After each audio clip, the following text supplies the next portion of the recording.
At school, I won the title of Miss 8th grade. Loser.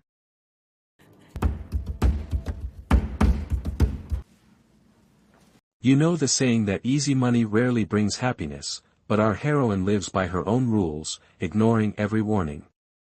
Today, we dive into the film Girls to Buy. 17-year-old Amy dreams of escaping her small town and making her mark on the world. She snags the Miss Grade 8 crown at school, while her mother juggles 2 jobs just to afford Amy's English lessons.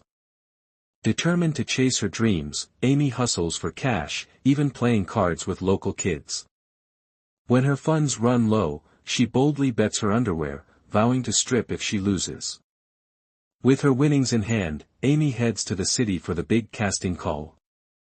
But disaster strikes when her shoe breaks on stage, sending her fleeing to the bathroom in tears. Loser. There, a jury member named Dimitri finds her and offers comfort, inviting her out to a restaurant. Dimitri. Amy. At the restaurant, Amy meets the glamorous beauty queen Mariana, who is captivated by Amy's spark and assures her she can achieve anything. Mariana's mother, Dorota, is known for helping girls like Amy earn money, having once arranged introductions between young women and wealthy men. Thanks to her mother's guidance, Mariana has reached impressive heights. She slips Amy her business card.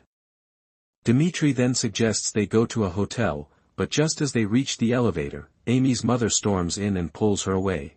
She's 17, you know? Mariana tries to reassure Amy's mother that everything is above board and that Amy has a bright future, but Amy's mother insists on taking her daughter home. Fury burned in Amy as her mother's words left her drowning in shame. If not for the chaos of her shattered world, victory might have been hers. Her mother insists she should feel shame for things like this. Later, Amy sneaks away at the next stop, waiting until her mother is asleep before returning to Mariana and Dorota. This marks the beginning of her journey into the world of escorting.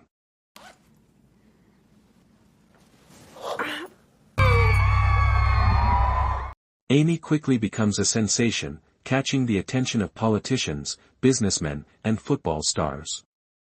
Dorota is pleased with Amy's success, since Amy lives in her house for free and Dorota keeps all the earnings. Years slip by in this whirlwind. Eventually, Dorota, Mariana, Amy, and Dimitri travel to Monte Carlo. Over breakfast, Amy spots a dazzling group of girls boarding a yacht. Realizing they are escorts, she is determined to find a way to meet them. As night falls, Amy spots the man at the casino and, with Mariana by her side, trails after him. She joins him at the poker table, where Amy boldly wagers everything she has, only to lose on purpose. Sam quickly catches on to her game. Later, when Amy returns to her room, Dorota whisks her away. By morning, Sam offers Amy a job. His wealthy Arab employer is throwing a lavish party and needs beautiful women to attend. Amy handpicks her entourage, even recruiting Camila, a naive waitress who has no idea what awaits her. Mama. Amy's mother figures out what her job is. She could not believe this. Amy tells her she is better than her. But So clueless is Camila that her boyfriend simply drops her off at the airport. Amy is unfazed. In her eyes, everyone has a price, if you know how to name it. The girls are greeted by the dashing Arab Prince Santino, his brother Bahir, and their circle of equally striking friends. The truth dawns on Camila, and tears spill down her cheeks. Amy, ever the manipulator, urges her to seize the moment, insisting that while all the girls are curious about this world, few dare to dive in. At the party, the prince singles out Camila, charming her until she surrenders her heart.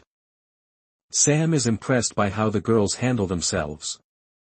He tells Amy he no longer wants to work with Mariana and Dorota, trusting her to run the show alone. The next glamorous gathering is set for Cannes, but Sam is desperate for more girls. At a charity event in Warsaw, Amy hunts for fresh faces and crosses paths with Bartek, the event's organizer. Sparks fly between them, and Amy claims to run a modeling agency. She is drawn to Bartek's unpretentious charm. He remains blissfully unaware of Amy's true profession. Bartek's family, horse breeders by trade, disapprove of Amy. At the dinner, Bartek's parents ask about Amy's job, and she tells them that she owns a model agency. Bartek's father says that if this is a one-night relationship, he is okay with that. But he is too smitten to care about their opinions. Camila's boyfriend arrives, desperate to rescue her from this nightmare, but Camila pleads for him to go. He questions if she values herself, and she quietly replies that she has just discovered her own worth. Amy declares she is heading to Cannes without Mariana and Dorota. Dorota scoffs at Amy's so-called kindness, sparking a heated argument before Amy whisks Camila away. Amy assembles the girls she needs, and Camila slips into the group, disguised in a wig. Sam beams when he sees Amy and invites her to dinner, but Bartek's sudden arrival sparks Sam's jealousy. As the yacht party kicks off, trouble brews. One girl is revealed to be only 16, and another begs to go home, insisting she was promised a hostess job. Fueled by jealousy, Sam rips off Camila's wig, declaring he is done with her lies. When the girls return to the hotel, they discover they've been robbed. Panic sets in as they realize a hotel worker is actually a police officer, forcing them to flee. Sam announces that everyone except Camila can stay on the yacht, provided they work at full capacity. Desperate, Camila pleads with Amy for help, but Amy coldly tells her it's her own fault and she must find a client to pay off her debt. Amy walks away, ignoring Camila's plea for her passport. Alone and desperate, Camila calls Dorota, who wastes no time finding her a client. The man is brutal and wild, thrusting Camila into a nightmare she never imagined. Meanwhile, chaos erupts on the yacht. Amy spots a teenage girl with an older man and tries to intervene.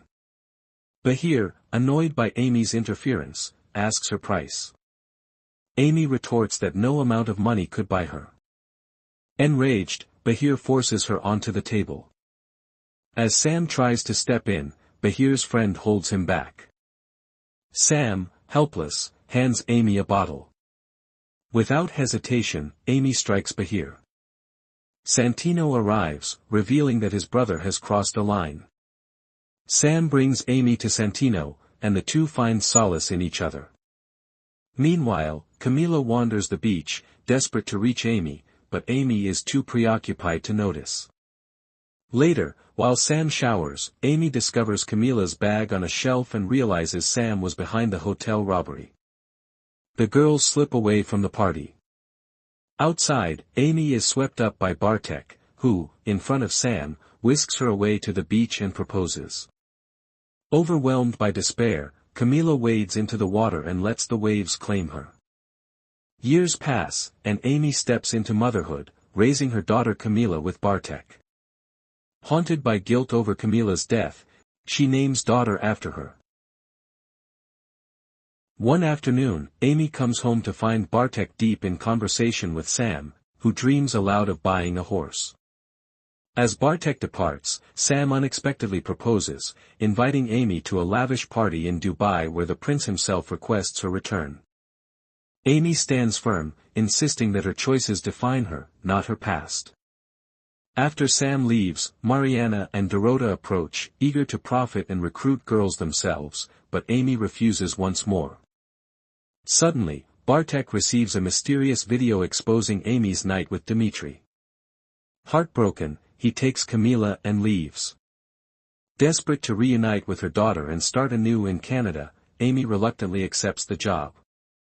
She gathers the girls and brings them to the party, only to learn shocking news: Prince Santino is dead, and Bahir now rules.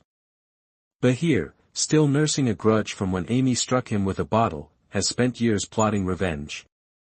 With Dorota's help, he bought the incriminating tape from Dmitri, luring Amy to Dubai. Realizing the trap, Amy tries to flee. Bahir's men catch Amy before she can escape and drag her back. The prince unleashes his fury, completing the cruel act he once failed to finish. Eventually, Amy returns to Warsaw, only to be swiftly arrested. Camila's ex-boyfriend, who had been secretly gathering evidence against Amy for years, hands everything over to the police. News of Amy's arrest spreads quickly, and Dorota is soon taken into custody as well. The other girls are summoned and questioned, each revealing their stories without fully understanding the consequences until the end. Many admit they still see a psychologist, trying to heal from what happened. Amy defends her actions, claiming she rescued the girls from poverty and despair. A policeman challenges her, asking if she would have helped her own daughter in the same way. Amy remains silent. In prison, only her mother visits, offering a heartfelt apology and expressing her love as best she can. Her mother asked, sorry for not being the best mother to her. Amy asks her sorry. Years later, Amy is released and returns to her hometown, finding work at a small kiosk. She is haunted by regrets, missing her mother's final moments, ignoring Camila's call, never telling Sam he was Camila's father, and not finding time to read her daughter a fairy tale or teach her that happiness cannot be bought. This film is inspired by true events and exposes the reality behind the alluring Instagram images. Share this story with your friends.